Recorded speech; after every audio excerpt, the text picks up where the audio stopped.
আসসালামু আলাইকুম প্রিয় দর্শক, মোহাম্মদ আখতারুজ্জামান বলছি।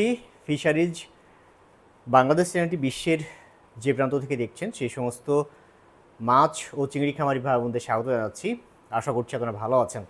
আজকে যে ভিডিওটি হচ্ছে সারা পৃথিবীতে সবচেয়ে বেশি চাষ করা হয়, সবচেয়ে বেশি খাওয়া হয় এরকম একটা মাছ, যে মাছটার নাম হচ্ছে তেলাপিয়া।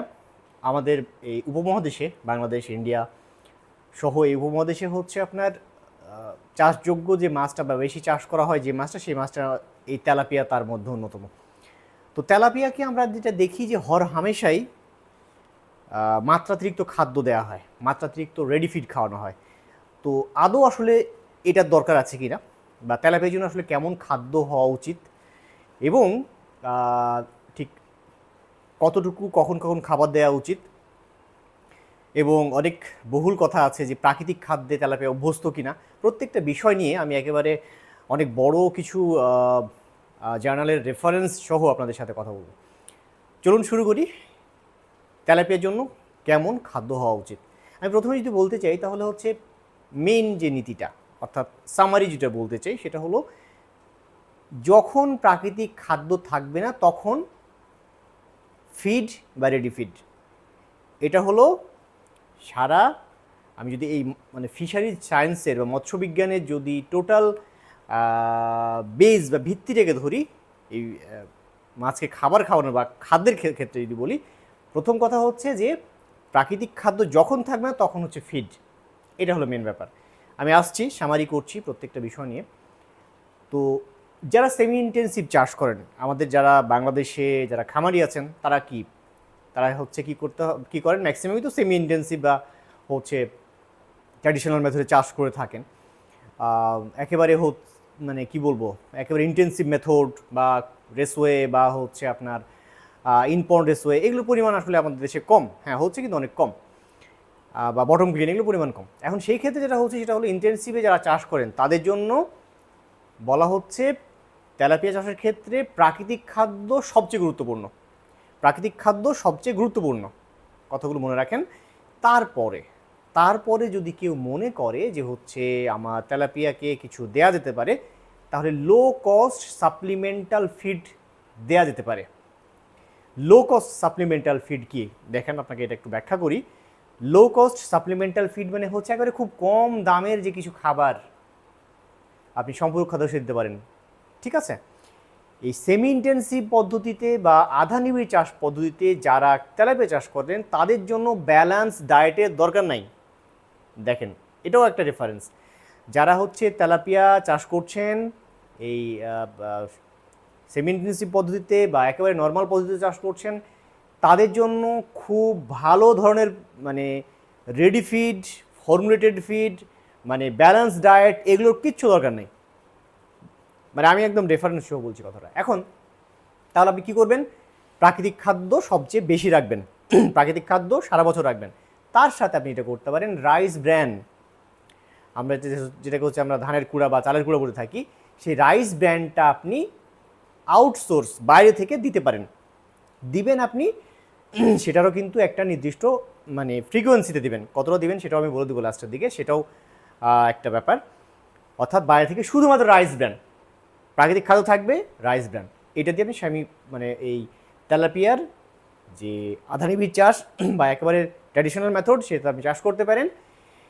এখানে কোনো ধরনের মানে বৃদ্ধি বা কোনো ধরনের কোনো সমস্যা বা হচ্ছে কম গ্রোথ আসবে এরকম ভাবার কোনো কারণ নাই, ঠিক আছে? আপনি কি করবেন? বলা হচ্ছে যে এই খাদ্যে আপনার 24% প্রোটিন থাকলেই চলে। রাইস ব্র্যানে আপনার 24% প্রোটিন, মানে আপনার ওভারঅল যদি বলি আমি, মানে তাদেরকে বলছি কি 24% প্রোটিন লাগে। তো প্রাকৃতিক খাদ্যে প্রোটিন নাই, আছে।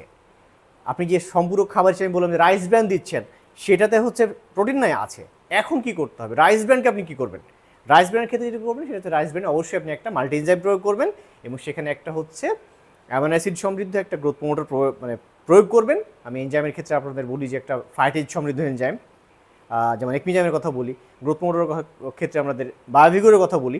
তো এই দুইটা সহ আপনি রাইস ব্র্যান্ড বাইরে থেকে সাপ্লিমেন্ট করতে পারেন, আর কিচ্ছু দরকার নাই। বাট প্রাকৃতিক খাদ্যটা বজায় রাখতে হবে। এটা হলো সেমি ইন্টেন্সিভ পদ্ধতিতে। এখন কেউ যদি হাই স্টকিং ডেন্সিটিতে করেন, ইম্পর্টেন্ট রেসওয়ে আছে, রাস আছে, যদিও বাংলাদেশের রাস পদ্ধতিতে মানে রিসার্কুলেটরি অ্যাকোয়াকালচার সিস্টেম বাংলাদেশে খুব বেশি হচ্ছে, কি বলবো, খুব বেশি হচ্ছে প্রচলিত না, এই সেন্সে না যে হচ্ছে আমরা এই পদ্ধতিটাকে ভালোমতো রান করাতে পারিনি। আমাদের দেশে বহুত বুদ্ধিজীবী আছে, তাদের এই ধরনের কোনো জ্ঞান বুদ্ধি নাই যে হচ্ছে রিসার্কুলেটরি অ্যাকোয়াকালচার সিস্টেম কী করে হচ্ছে রান করানো যায়। সো এই পদ্ধতি জনপ্রিয় হয়নি, বাট এই পদ্ধতি সারা পৃথিবীতে খুব জনপ্রিয় একটা পদ্ধতি।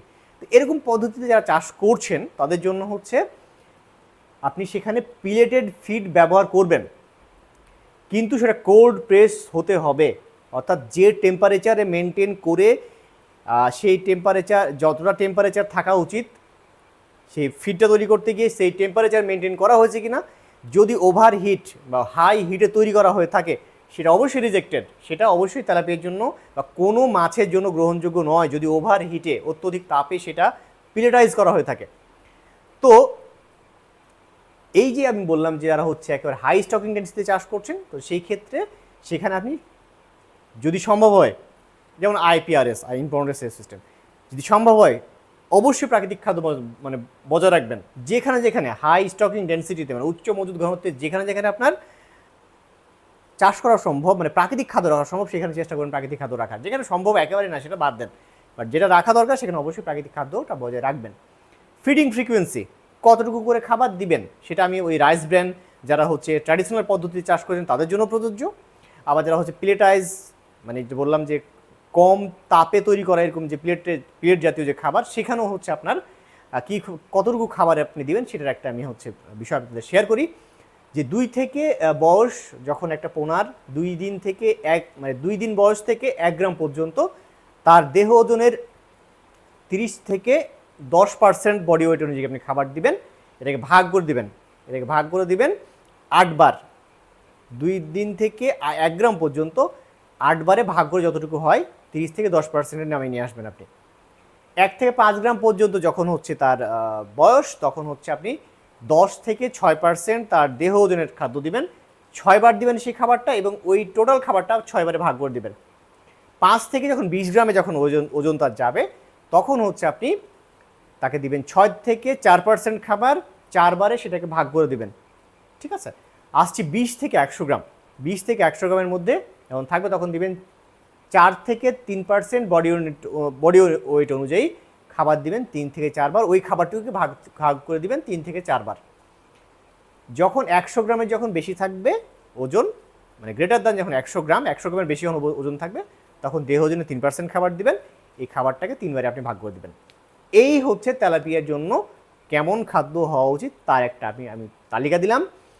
তেলাপিয়া যদি অন্য খাবারও অভ্যস্ত আপনি করতে পারেন, যেমন আমি কুটি পানার কথা বলি, খুদি পানার কথা বলি, তারপরে বিভিন্ন সময় আমি বিভিন্ন মানে কি বলবো উদ্ভিদ দিয়ে খাবার তৈরি করার ফর্মুলা বলেছি, আপনারা সেগুলো ফলো করুন। কারণ আমাদের হচ্ছে এই ফিডের ব্যাপারে খরচ কমাতেই হবে যদি আমরা মাছ চাষ শিল্পে ভবিষ্যতে টিকে থাকতে চাই।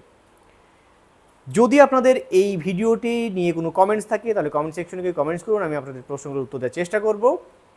ভিডিওটি ভালো লাগলে চ্যানেলটি সাবস্ক্রাইব করুন, বেশি বেশি শেয়ার করুন ওই সমস্ত খামারি ভাইদের কাছে যাদের কাছে গেলে তারা উপকৃত হবেন। ভালো থাকবেন, দেখা হবে অন্য কোনো দিন অন্য কোনো ভিডিও নিয়ে। সে পর্যন্ত আল্লাহ হাফেজ।